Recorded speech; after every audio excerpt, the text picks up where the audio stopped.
Hi everyone, a lot of you messaged us to come here, so here we are in beautiful Ararat in rural Victoria, Australia.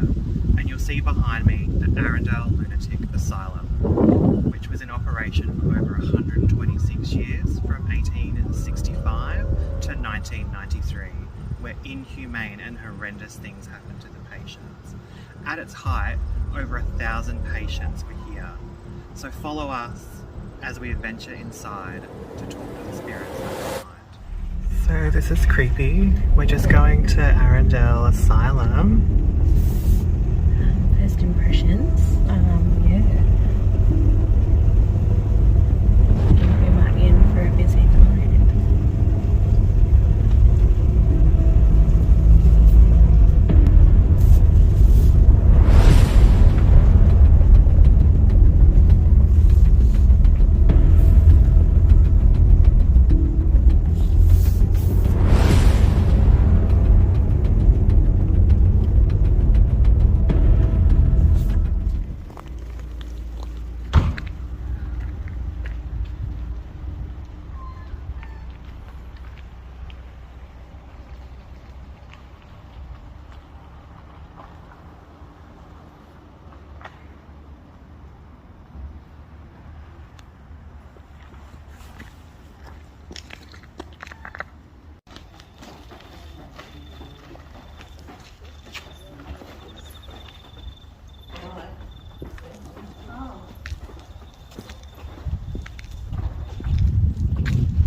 Hi everyone, it's Ben and Lauren. Are you ready to take this journey with us? Hi everyone, we're back! It's definitely been a minute since our last episode, I think in 2020. So we've definitely had a lot in between. We've had a pandemic.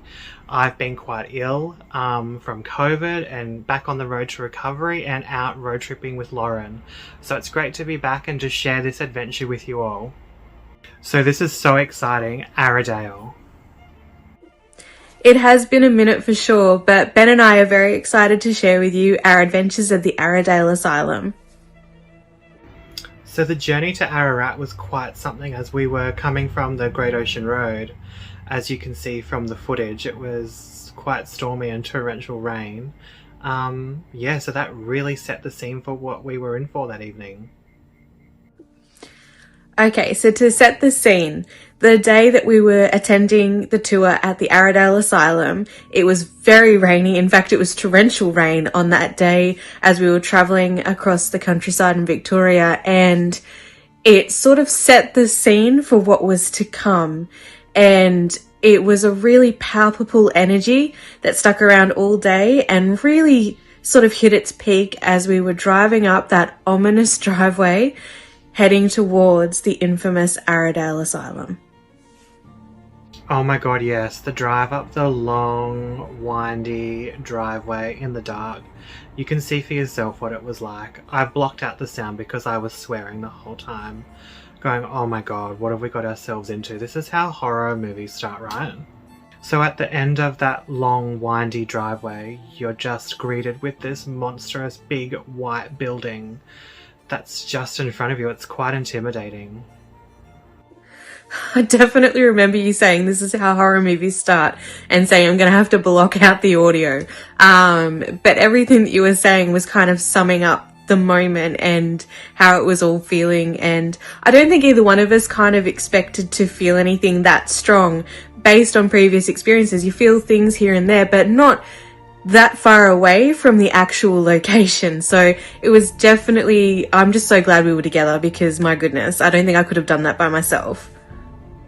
I just remember you grabbing me going, oh my god, before we walked in.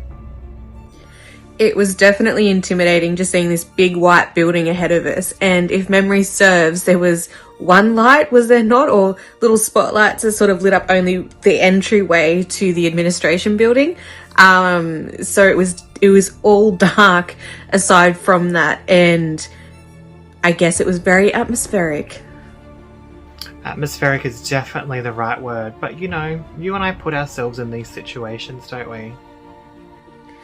So as we were walking around the front of the building and waiting for our tour to start, I was standing very close to Ben, because it was literally us two in the dark besides the little bit of light that was coming from the building. And I just remember grabbing Ben's arm and putting extra protection around us, because I could feel that we were in for a very active evening and I really wasn't sure what to expect, and I had no idea on the history of the place. Obviously I knew it was an asylum, but I didn't know the history of any of the people there, if there were any notable patients that was sort of in the media or anything like that, or there were papers or anything about them.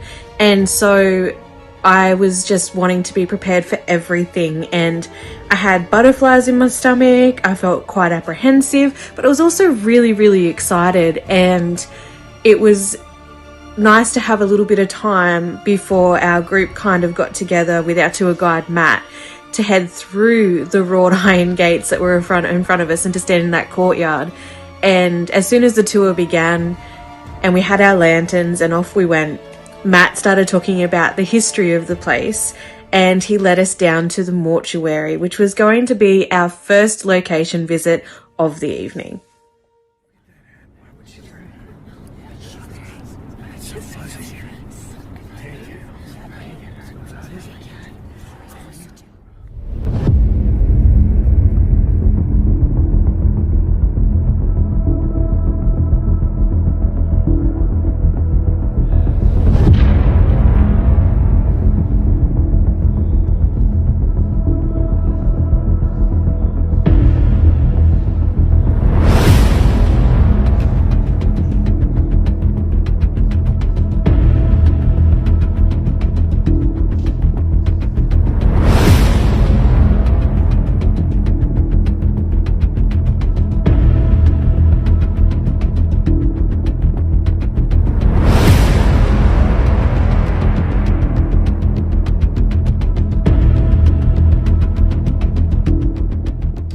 As we were walking to the mortuary, I just remember the massive big brick fence wall that was around the asylum, and just thinking, this is quite overpowering, it's quite confronting.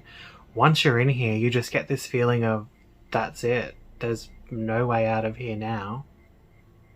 I remember we got to the mortuary and I was like, oh, a peppercorn tree. We all know what that means.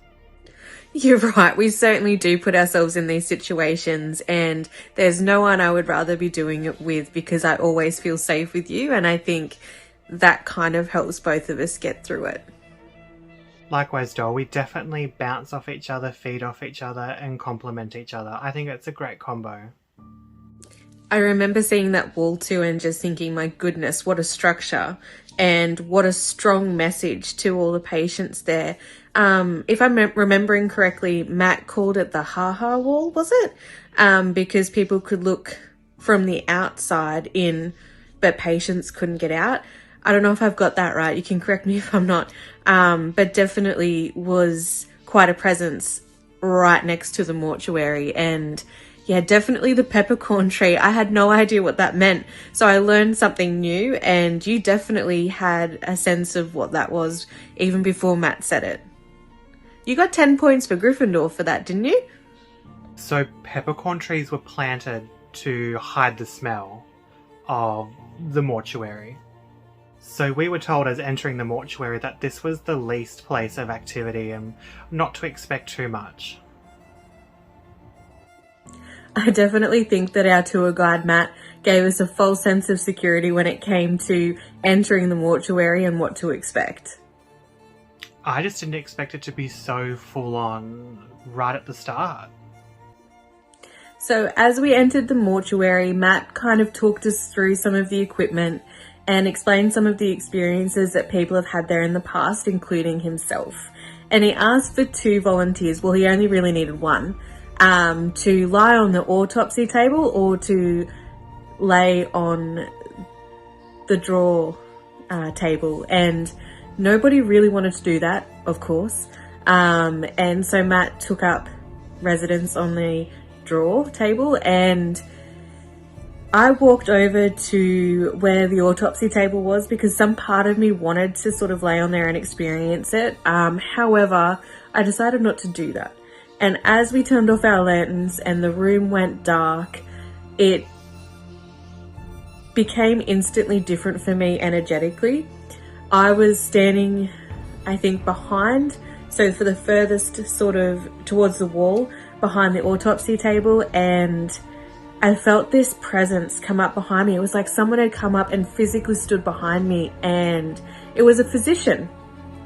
And he was telling me all kinds of things that he had sort of experienced as a physician and the things that kind of fascinated him about the human condition and different things that he could diagnose essentially beyond the scope of what most people would kind of need information for when they were there, because it was usually, you know, tuberculosis or other different things where the cause of death was probably already kind of known.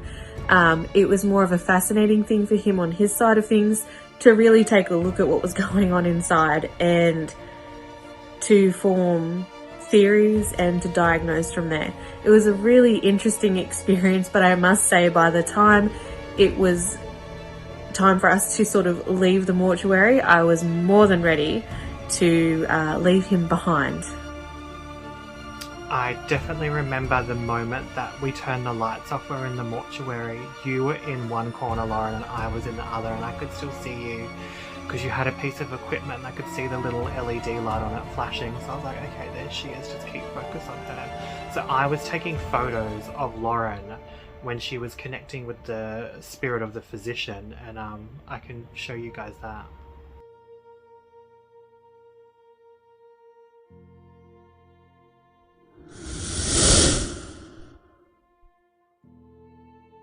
And I definitely agree, the whole energy changed in that place when the lights went off.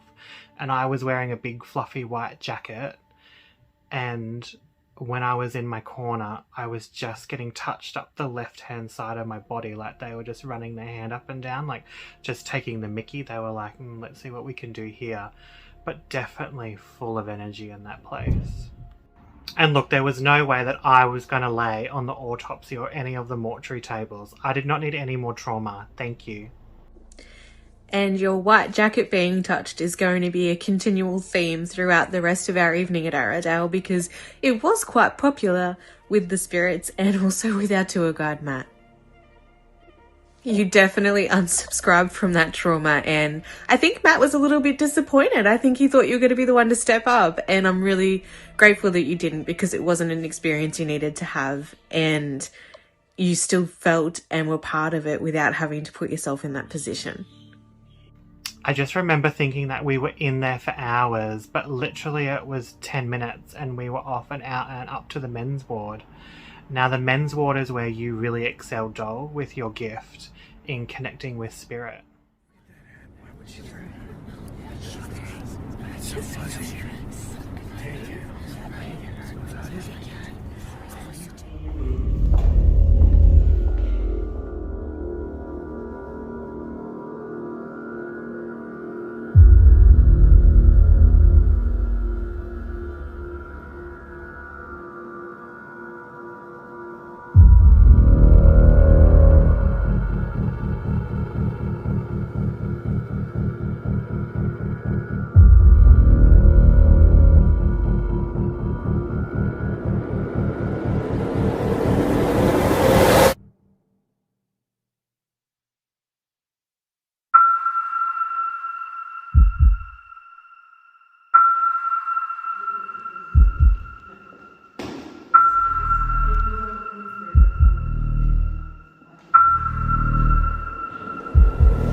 you, doll. That means a lot. And I really enjoyed being in the men's ward because the spirits were so talkative and so wanting to pass on information, and it just made hearing them a lot easier when it's all just free flowing, and they definitely were. Can't wait to tell you all about them. I remember we were walking up to the men's ward, and it's about a 4-story building, and I just remember I saw the engravings straight away and I was like, oh, those are interesting. I remember walking up to the men's ward and seeing you sort of departing from the group a little bit and taking in the building and noticing the carvings that were in the side of the building, even before Matt mentioned them, because I remember seeing you putting your torch on it and taking photographs. And it was really cool when Matt kind of explained what they were and how they came to be. I just had this sense of sadness as soon as I saw them because I knew exactly what they were. So these were carvings in hard stone that were beautiful, but it would have taken the people that made them years to make. So that's sitting there day after day after year after decade.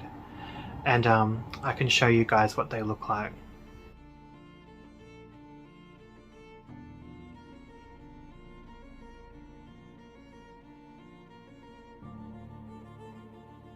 One of my favourite parts of the evening was when we were entering the men's ward and everyone freaked out from this noise. And it was just a little possum just having his little dinner. It was so funny. Oh gosh, yes, the possum, I'd forgotten about that. I definitely jumped, I'll admit it.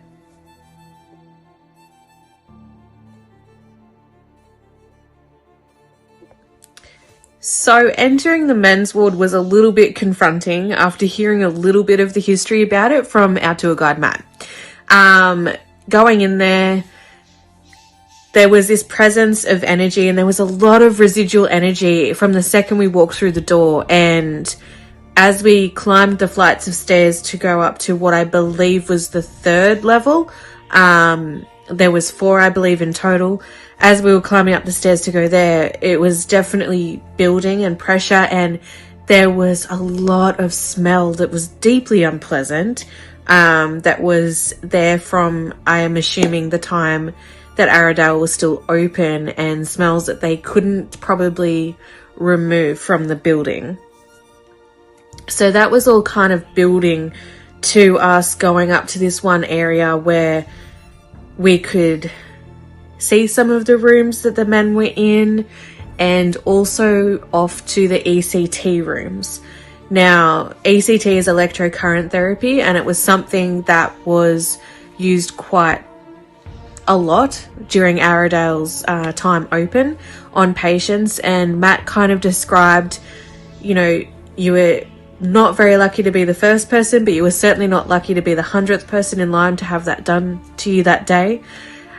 Chairs would sort of be set out around the room, and you could see marks in the floor where furniture has moved due to the electrocurrent therapy and your body reacting to that naturally. And you could also see some small burn marks in the floor, and it was definitely there was a lot of sadness, there was a lot of grief, there was a lot of pain in that room, understandably so. And after standing in there for a couple of minutes and sort of understanding not only on an empath level and energetic level, but on a historical level, what they endured during those treatments was definitely enough for me, and not something that I think either myself or Ben wanted to continue. And we were able to explore and investigate in that room if we wanted to, but we declined because it just felt too disrespectful, I guess, to our, like, from our perspective, and something that we probably didn't really want to engage in that amount of pain. I just remember entering the building and just being disorientated because I'm 6 foot, and when you're going into this building that's been designed to disorientate you, and it's a labyrinth. So I'm walking up the stairs, but the stairs are slowly coming in and the roof's coming down, and it was just like a maze, and you'd open doors and there'd be dead ends and you'd be like, how do you get out of here? So that's something that really stuck with me, along with the smell. It's just something that you won't forget too quick. And as Lauren referred to, something that will stay with me is the marks, not the marks, the holes in the floor from where the patients were having ECT therapy. It's just something that's like, this happened in our lifetime. This was their reality. It was just horrible and horrendous. And I just can't fathom going through something like that. It's just something that will definitely stay with us. So you can see once we left the ECT room, we moved to more of an open ward type of room. And Lauren can talk about the spirits that she connected with in correlation with the film that I took as well, with the call and response. So we use different types of equipment. So we use the EMF reader, which has the different coloured lights on it, and it detects the electromagnetic current in the area. And then we also like to use the cat balls, spirit balls. They're motion balls that we put out, and they light up when there's motion and activity around. I think from memory, you'll see from the footage, I think we got 2 really good responses with the spirits there. So just as a visual, the spirit cat ball, motion ball, and the EMF reader.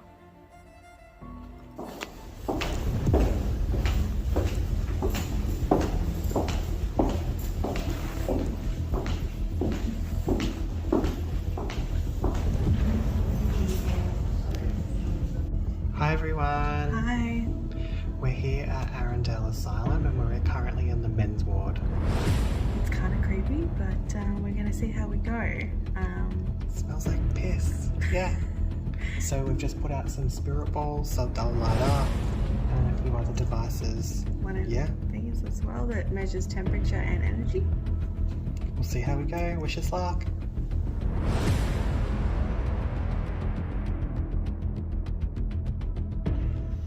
Okay, so here we are on the men's ward. We've put a spirit ball down here. We've got a meter here. We've got a spirit.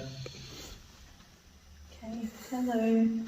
Are you male? Are you a male that's with us here now? Once for yes, twice for no.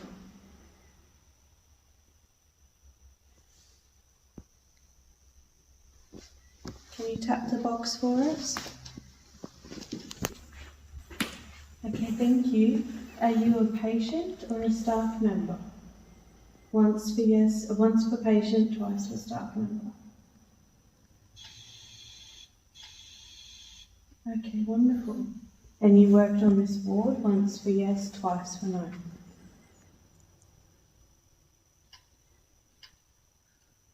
Okay. Was that a no? That was a yes. That was a yes. Would you like to tell us, would you be able to hit, was it you that hit the spirit ball for us? Once for yes, twice for no.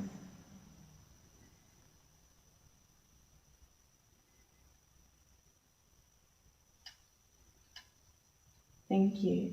Were you a guard? Once for yes, twice for no.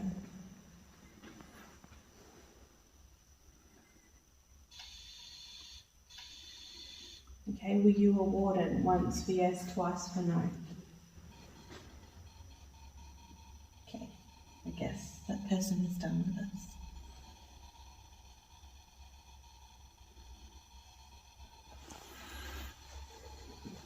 So whoever made the spirit ball light up down here, would you like to do it again?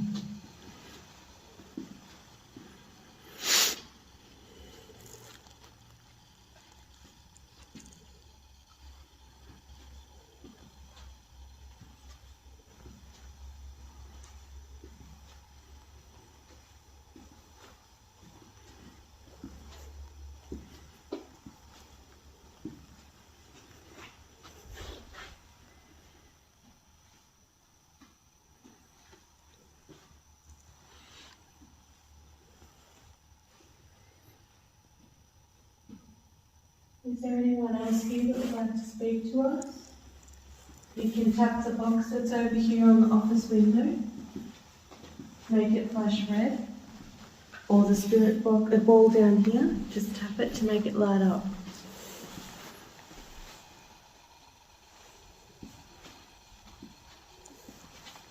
There's so much residual energy.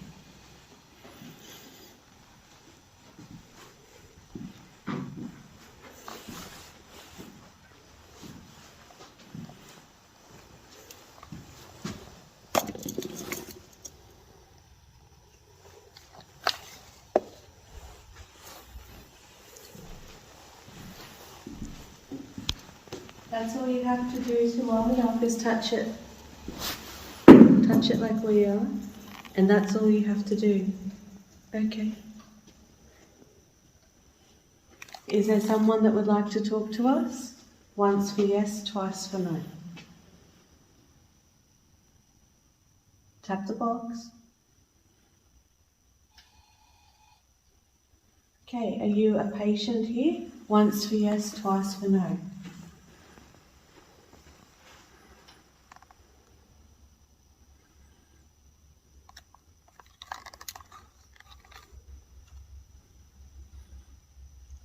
Were you a patient here? Yes? Okay.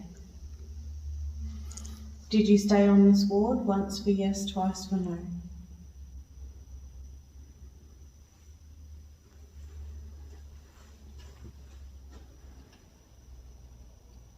Okay, did you know somebody that stayed on this ward? Once for yes, twice for no. Okay.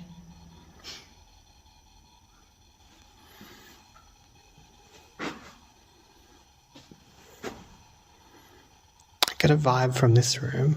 Yeah, definitely. Have we looked in there? No, I don't even know if it's still locked.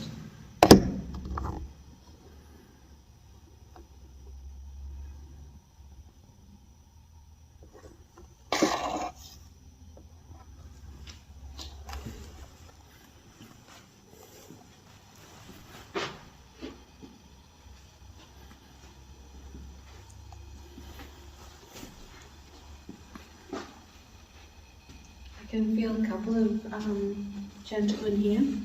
If anybody wants to speak, come forward, it's okay.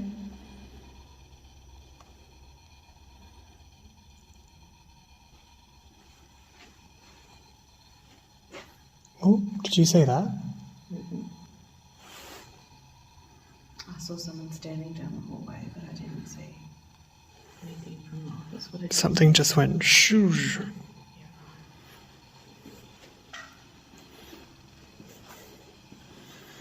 So I'm going to tap the spirit ball again, and you copy what I do once it goes off. So wait for it to go off, and make it light up again for us. There's two of them there. Thank you.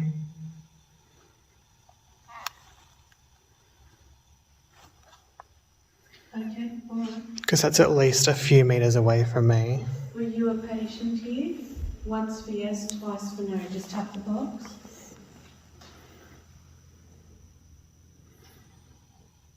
Thank you. Did you just make the ball light up? Once for yes, twice for no.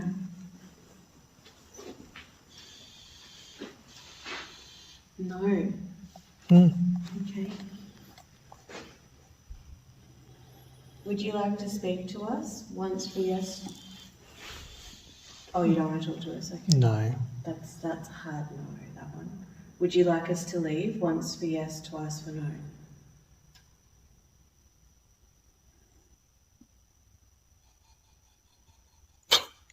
Offline. We're just going to step away from that. And the gentleman that made the ball light up, do it again for us, please. And someone keeps playing with my jacket.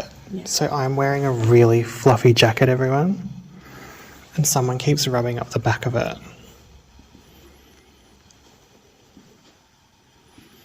Do you want to walk down here? The temperature in here has gone up significantly. So it was 18.5 when we started, and it is now 23.6. Do you want to walk down here? Yeah. I'm drawn to like this corner here. Yeah. Maybe it was a nice view or something, I don't know. The gentleman I can feel who was standing in the void just before was very melancholy, like seemed really peaceful. Like would be someone who didn't, cause a lot of problems or anything like that, and the issues that he was suffering from would have been quite mild.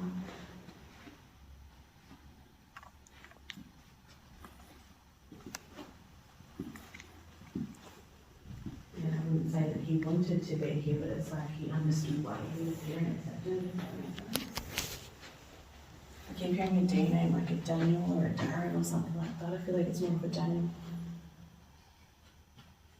And I do feel like it's his first name. He keeps saying 5, and I think that was 5 years that he was here. 5 years that he was here. I just can't get over the smell and it's like the air pressure is different. He looks to me to be mid-20s, and I don't think he would have been much younger than that. Daniel, or the gentleman that's been speaking to me, if you're here and want us to know you're here, can you please either light up the spirit box or the ball? One of the balls. Okay. Would you like to speak to us? Once for yes, twice for no.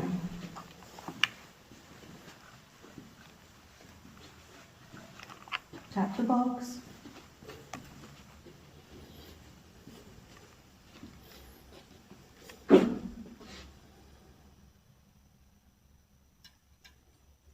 Okay, is your name Daniel? Once for yes, twice for no.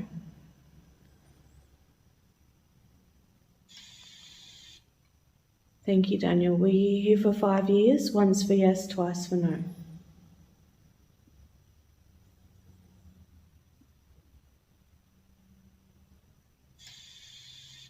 Thank you. I'm getting that vibration up my foot again. Yeah, I think it's just all the energy as well. That was wonderful validation and confirmation. Thank you, Daniel.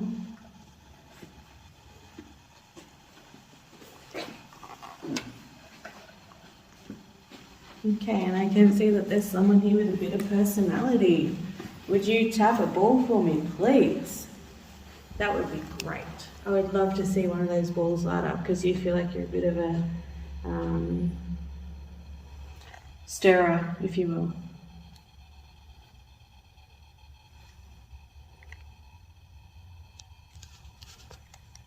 Gary, is it? Would you like to hit a ball for me, please? Or tap this box, either or.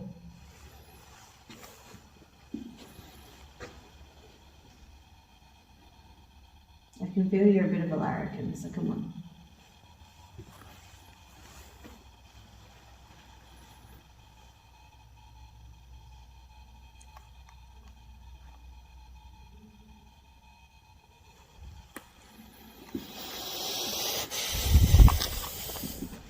I don't think you're someone who would be particularly shy.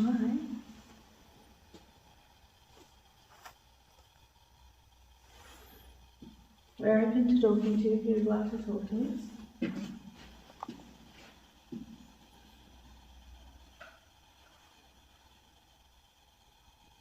You were here for a while. Quite a long time, over 10 years. This kind of would feel like home to you.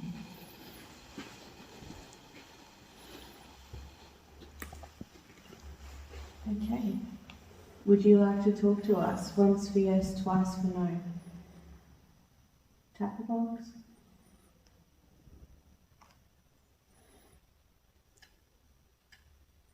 Thank you. Is your name Gary? Once for yes, twice for no.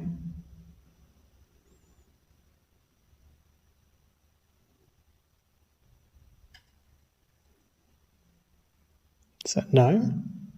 No, because it only clicked once, I think. Are you the person that I'm feeling is alive? You're Gary, yes? Once for yes, twice for no.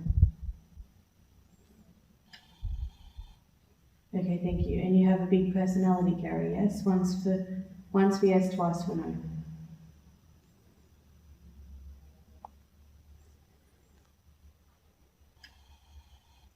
Thank you. And were you here for over 10 years, Gary? Once for yes, twice for no.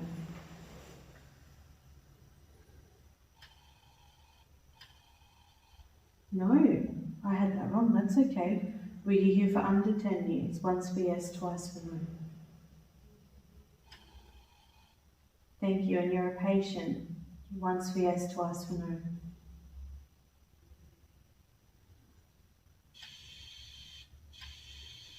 You're one of the guards. Once for yes, twice for no. Why they always devour me?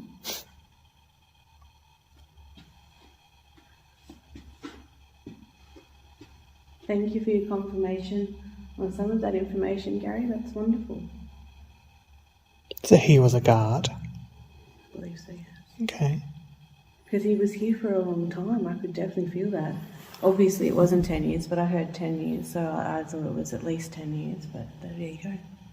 That's okay. Let's move At least on. he could confirm his name. Yeah.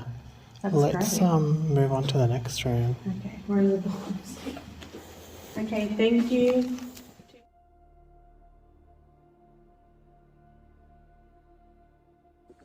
When it came time for us to break away from the group and start our own investigation, and we had a bit of time to do this, Ben and I decided to go down to what was effectively a long hallway that sort of had rooms coming off the side of it and an administration sort of box where I assume someone was sitting there for patients and visitors alike.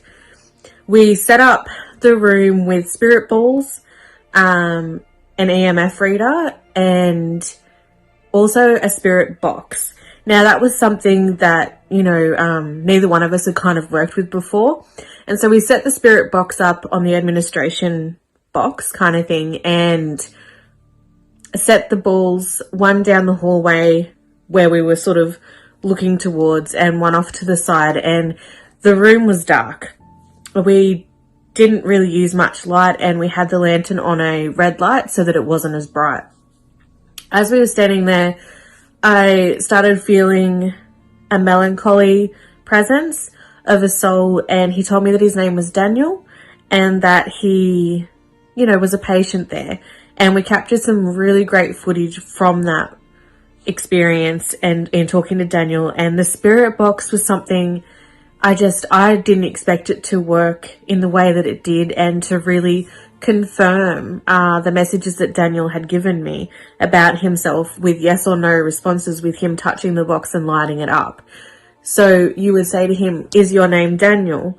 Once for yes, twice for no, and he would touch the box with whatever answer was correct. And it was a really cool experience to have in that sense. And then came jovial Gary, and he was not a patient.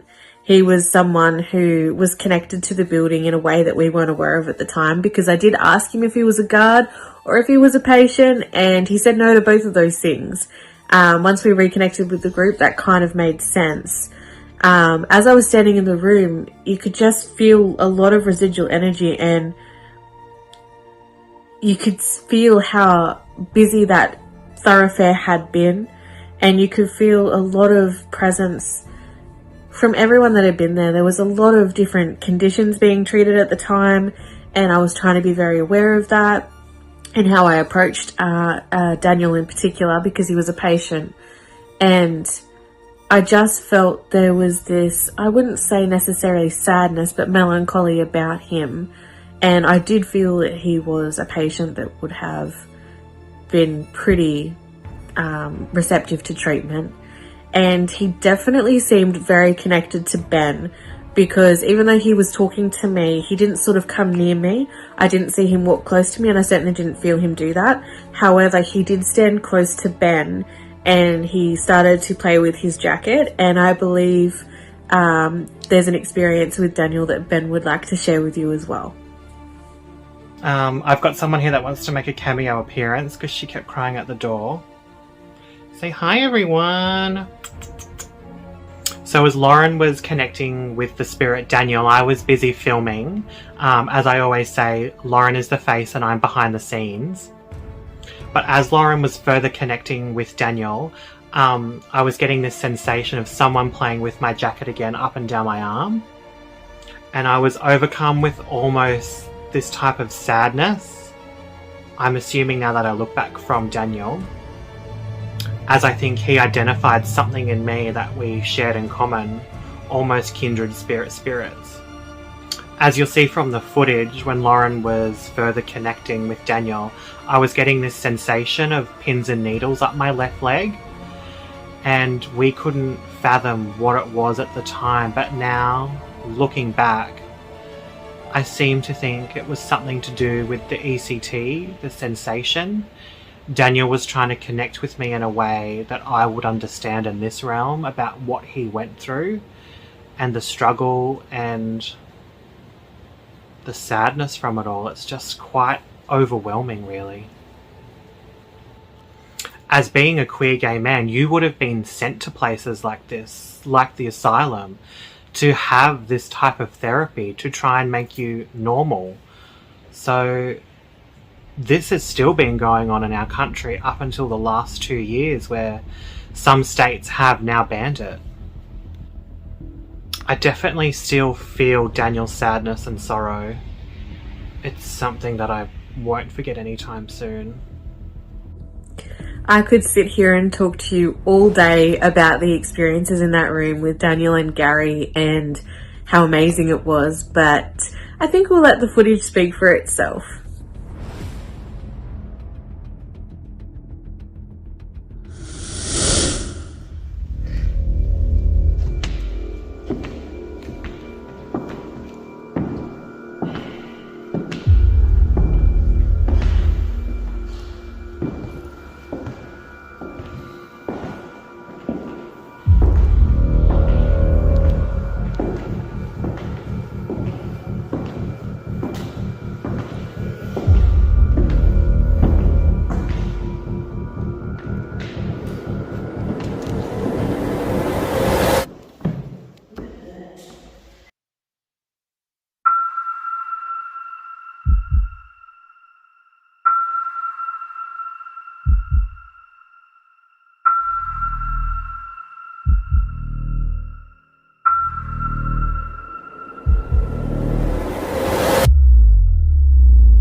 Okay.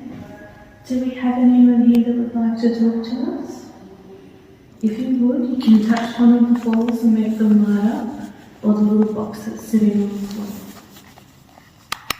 We would love to talk to you.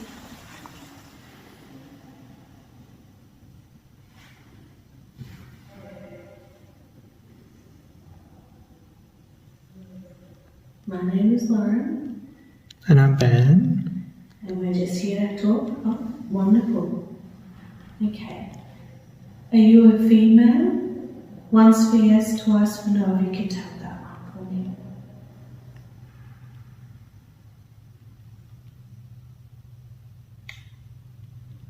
Thank you. Were you a patient here? Once for yes, twice for no.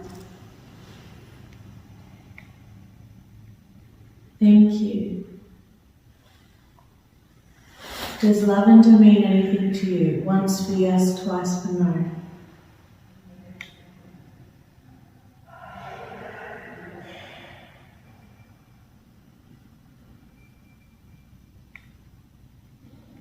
Thank you. Is that your name? Once for yes, twice for no. Okay. I guess she's done talking to us. Okay. Is there anyone besides Lavender that would like to talk to us?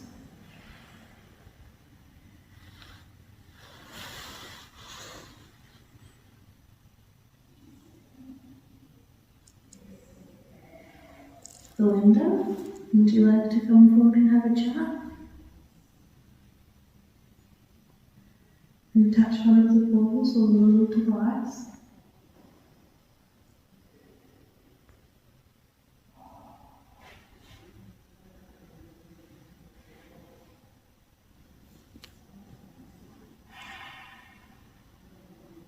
Not to have a chat, it feels like you worked here. Doesn't feel like you're a patient. It doesn't feel to me like you agreed with all of the treatments that I'm on here. So you'd be quite interesting to talk to.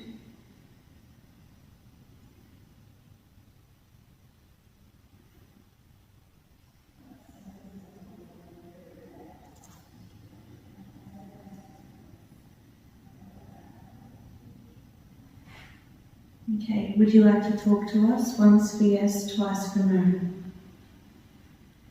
If you can give it a tap for us.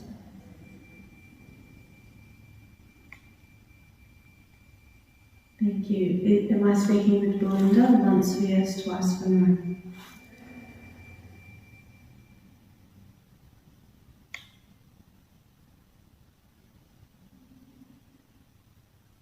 I'm sorry, could you tap that again for me? Once for yes, twice for no.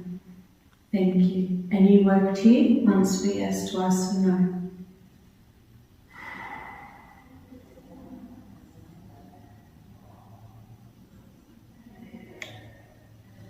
Thank you, Belinda. Am I correct that you worked in administration? Once for yes, twice for no.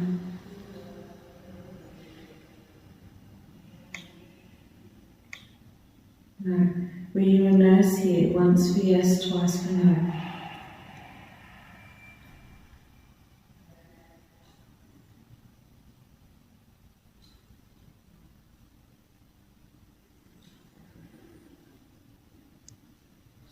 I feel quite calm in this room. It's very calm. Yeah. Should we move to the bathtubs? I think so, yeah. Okay.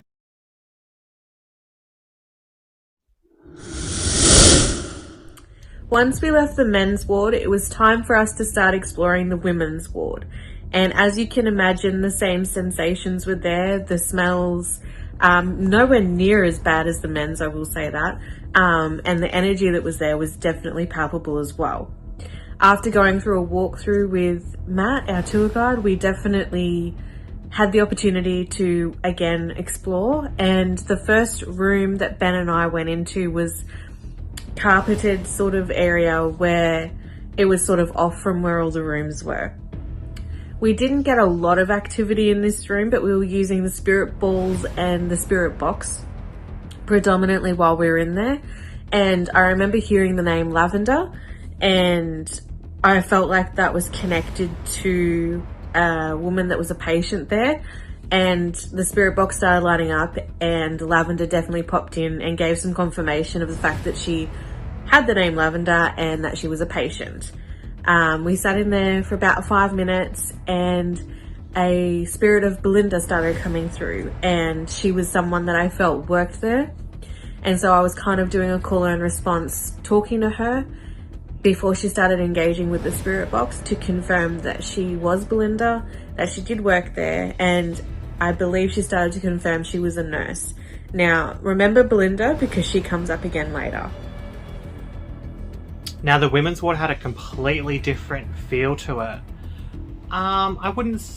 How would I describe it? It was less chaotic, a little bit more calm, compared to the men's ward, which was quite full on for us. And to set the scene, it kind of felt like we were being watched, but from afar, whereas the men were sort of more up front.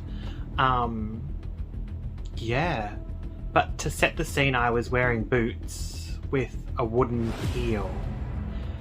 And so you know what noise that makes, don't you? The clip, clop, clip, clop. And apparently that triggered a lot of the energy and spirits in the area, thinking that the matron was here. So note to self, next tour, wear rubber sole sneakers, I think.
No?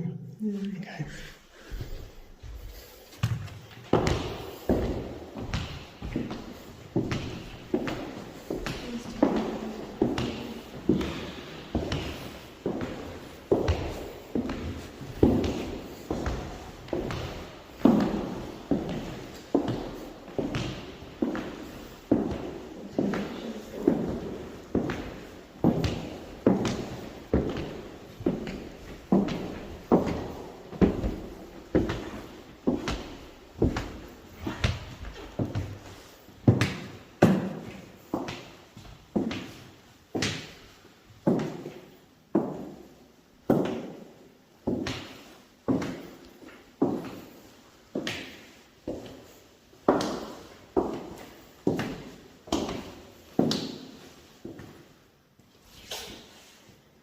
Is that it? Mm-hmm.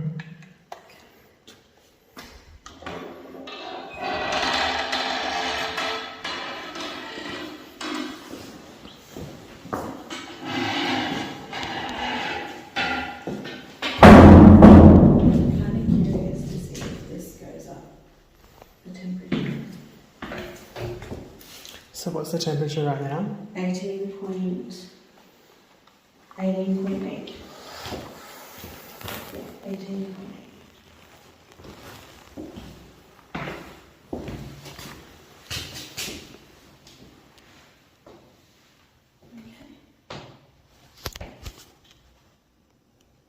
Is there someone here that would like to speak to us? Once for yes, twice for no, you can tap the device. Thank you. Are you a patient here? Once for yes, twice for no.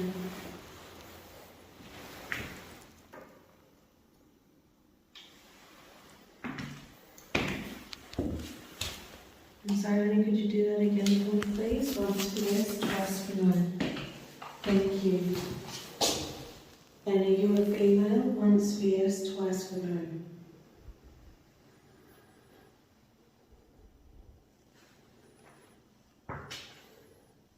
Thank you. Did you ever get treated in this room, if we can call it that? Once for yes, twice for no.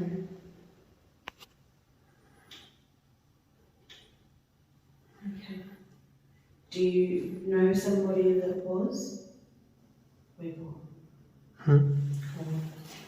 I'll move one of those over there.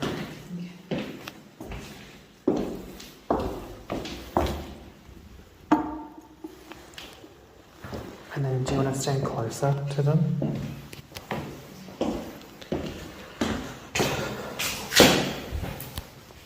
Would anybody who had experienced this form of treatment like to step forward and have a talk to us? You can tap the little ball so there's no here, or tap the device so it lights up.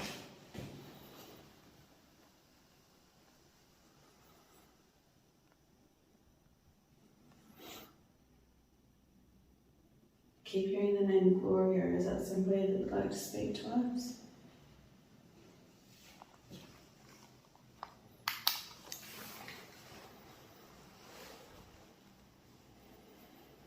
Gloria, were you a nurse here? Feels like you might have been.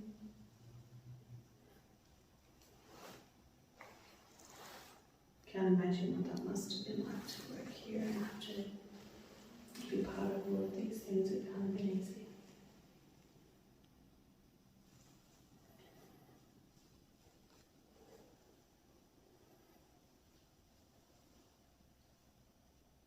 Anybody that would like to tap either the ball or either of the balls in the little box?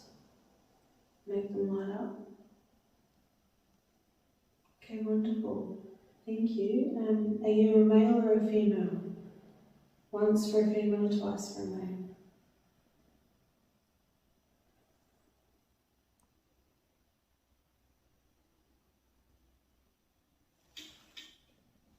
Thank you. Alright, was it you that just made that ball light up? Once for yes, twice for no.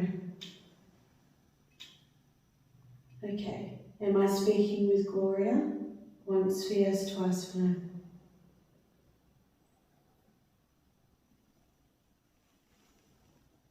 Could you please touch them? Thank you. The lady that was making the ball go, could you do that again for me, please? Gloria, were you a nurse here? Once for yes, twice. No. Were you a patient here? Once for yes, twice for no.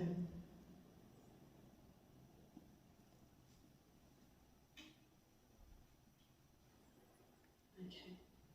There's a lot of anguish in this room. There is. It feels very heavy.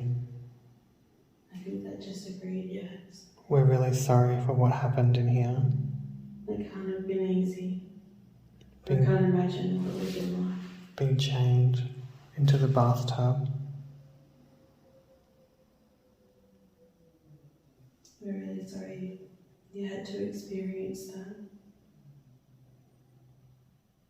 Thank you. Is that you agreeing with us and letting us know you're here? Can you touch the ball again for us, please? We thank you for your time. We're sorry for what happened to you here. Very sorry.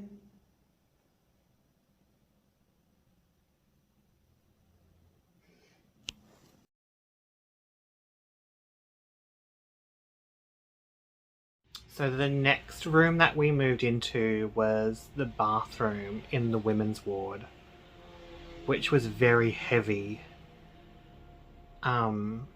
because this is where they did the hot and cold therapies on the patients. Just absolutely horrendous and horrible. So one of the bathrooms was used for hot therapy, so boiling water, and one of the other bathrooms was used for cold therapy with cold water. You'll see from the footage there's bars over the bathtub, and that was to restrain the patients in the bath.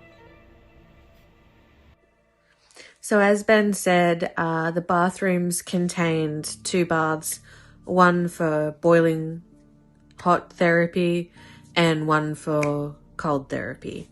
And I definitely felt a bit apprehensive about investigating this room, but at the same time, I guess what I think we both wanted to achieve was to give the patients a voice to express themselves about what they endured during this therapy or treatment that was used, from what we could understand, quite liberally during the time Aradale was open. And the first cubicle we went into was the hot one, and they would use boiling or scalding water, and the patient would be restrained so that they could complete the therapy. As we were in there, Belinda, she showed back up, and as you'll see from the footage, she was sort of letting us know that she didn't agree with the forms of treatment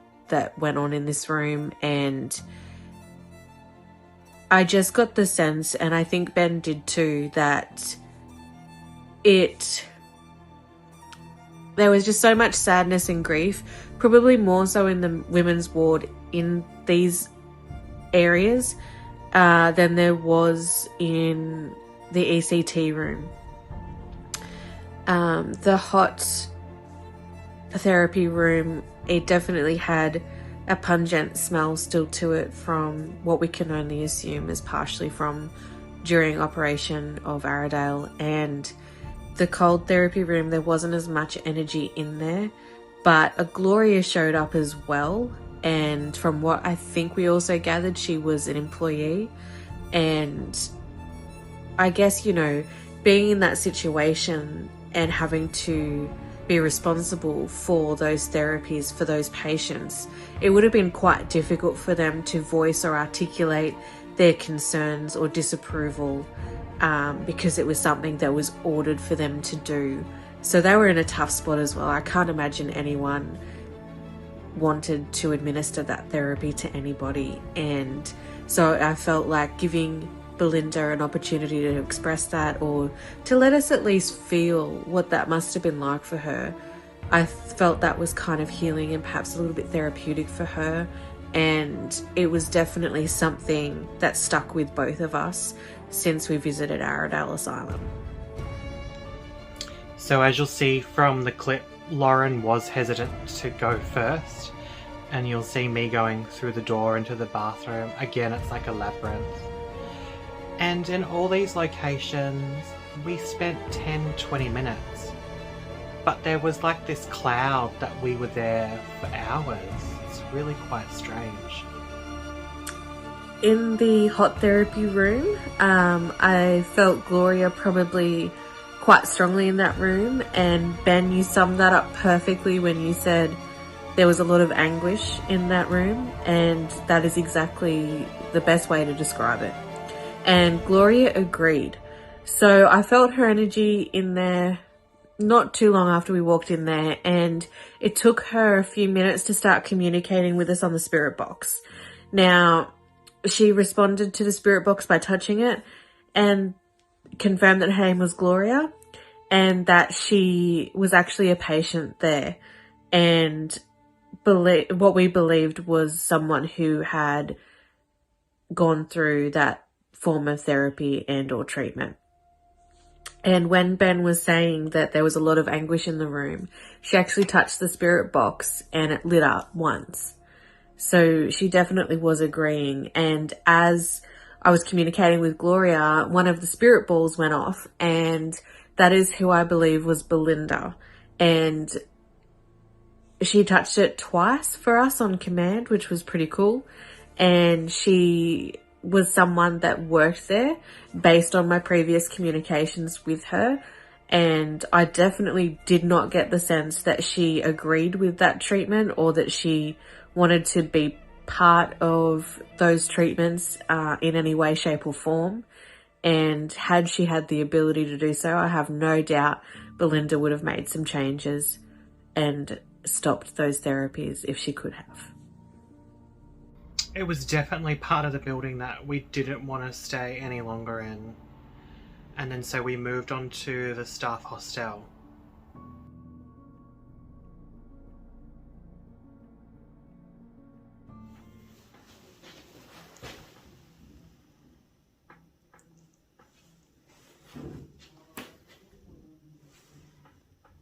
I think we should go up. Lead the way. Do you want to take the lantern? Yeah. Oh my god. Okay, clapped back.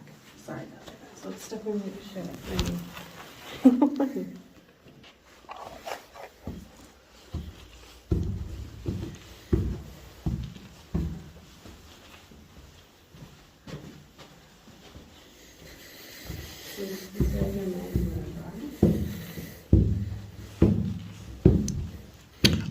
All I know is that we're in the staff quarters. And it feels like a hotel. There's something through that door. Well, can you open it? Yeah, can I open it? Can't guarantee I won't scream. Oh, it's cooler up here.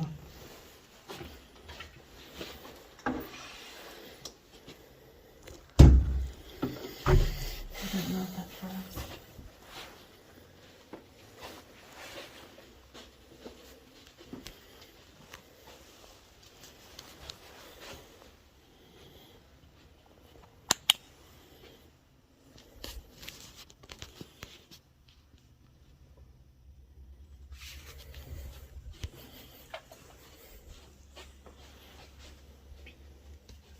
Do you reckon just roll the balls down the hall here? Yeah.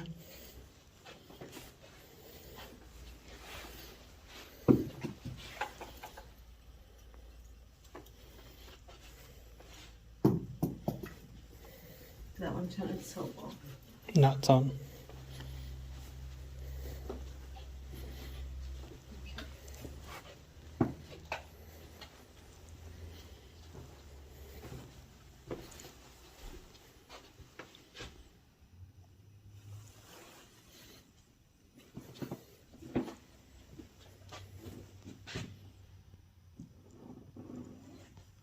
Okay, the temperature's gone up over the whole degree.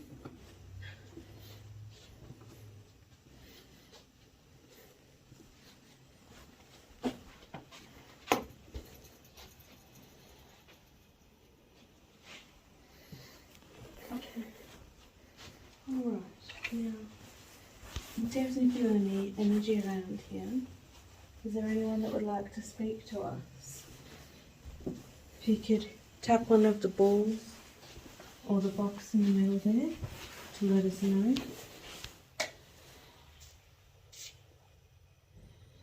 We would really love to have a chat to you. Feels pretty quiet. There's definitely something here, or someone I should say. So we're here in the staff hostel and we've had a little bit of movement with a spirit called Emily, and she seems to want to talk to me.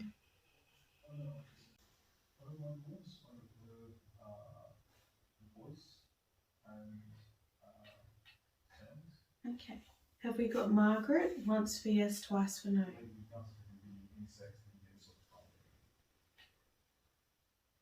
Was that yes?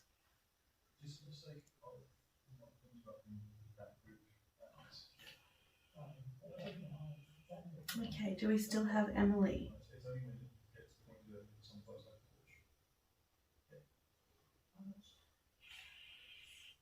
Wonderful. Would you like to speak to Ben?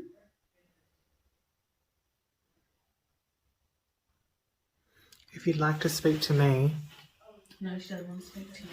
play with the spirit ball. She doesn't want to speak to me, that's fine. Were you a nurse here, Emily? Okay. Is that yes? So it was. She's gone. Did you hear that knock in the corner? As we both went out? Well, this was the women's floor, so they're probably not too happy that I'm here. Either that or they're a bit excited about it. Oh yeah, that's true. Maybe they're just getting something to ruffle their feathers over, I don't know. Is there anyone here that wants to communicate with me? Flash once for yes, twice for no.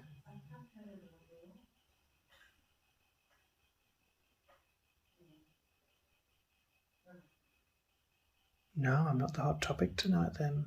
How rude. I wonder if this was Emily's room. Emily, if this was your room, can you touch something? You know how to make it work.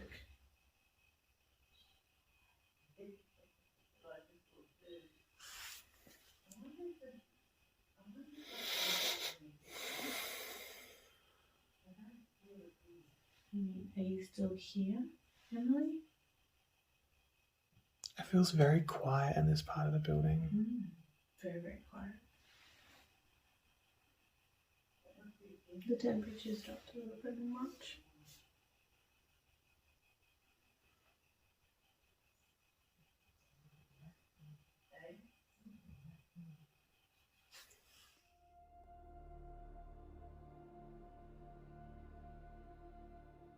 So the staff hostel, setting the scene, it was a 3-story building.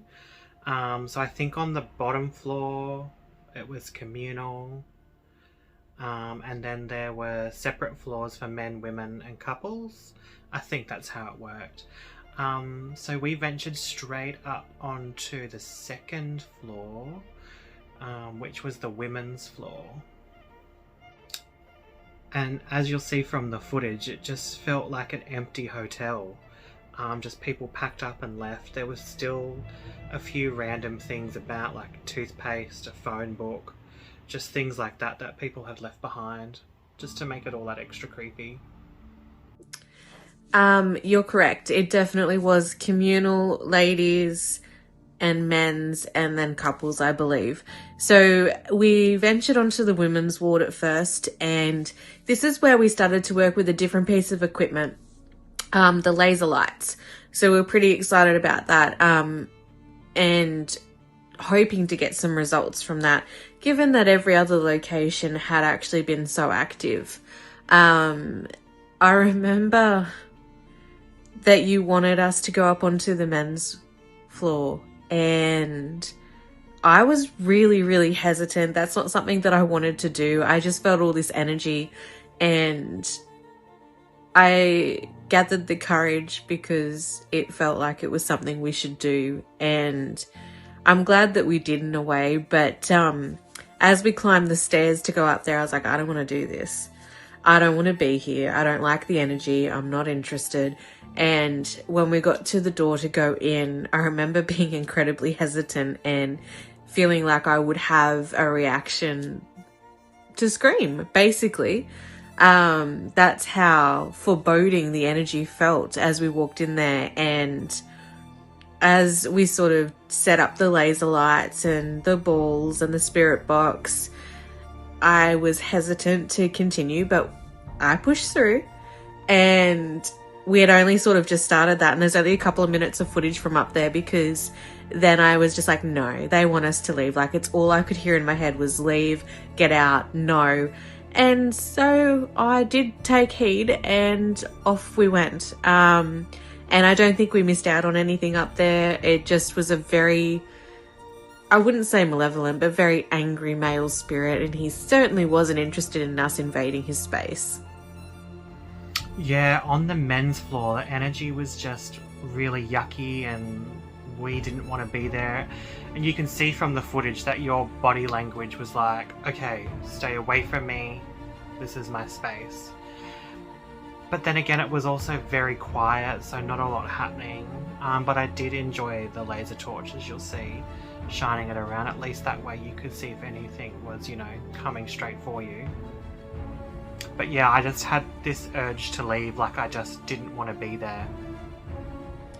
After the men's floor, we ventured back down to the women's floor, and we set ourselves up in one of the rooms there, and Emily popped on through, and from what she was telling me, we were sort of sitting in a room that she used to inhabit, and it seemed like she was quite interested in Ben, but when it came to us asking if she wanted to talk to him, she said no via the spirit box. It felt to me like there was this flirtatious energy from Emily, and that, you know, she was a little bit excited by the scandal of having a male in her room and on the women's floor.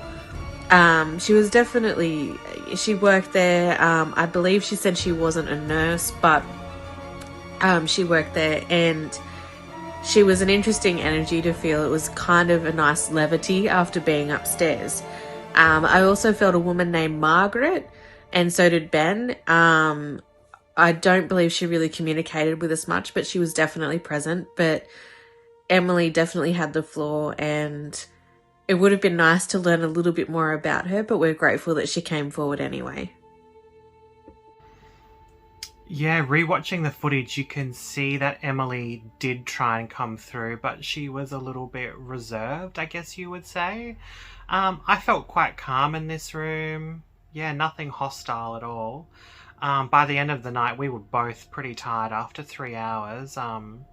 It is quite draining being in those types of scenarios, especially when you're sensitive and intuitive. It is quite draining on those elements of you. And that brought our tour of Aradale Asylum to a close. And we are so grateful that the spirits showed up for us and were, I guess in their own way, being playful and wanting to communicate with us. And we thanked our tour guide, Matt, for being there and taking us through all of the buildings that he did and giving us so much information on the history of Aradale. It's an experience that I think I would like to repeat again in the future. I'm not sure about you, Ben, but to see what else might happen, it would be very interesting to see. The curious part of me definitely wants to know what else, what other secrets that Aradale may hold for us. Oh, definitely. I would love to go back to Aradale one day. Just buildings like that are steeped in history. And you go to these places, you know, with an open mind, an open heart, not expecting anything, no expectations. But this really blew us both away with the amount of activity that we did get from the couple of hours that we had there.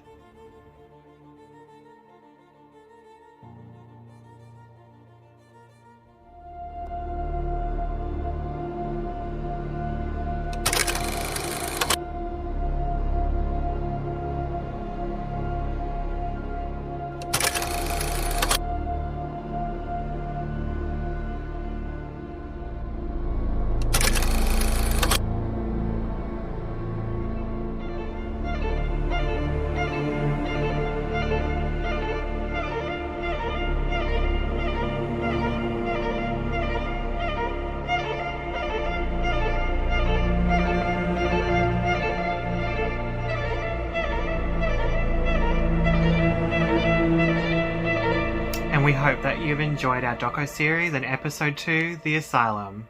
Bye! Thank you so much for watching and joining us on this journey. We hope you enjoyed our experience at Aradale Asylum as much as we did. Until next time.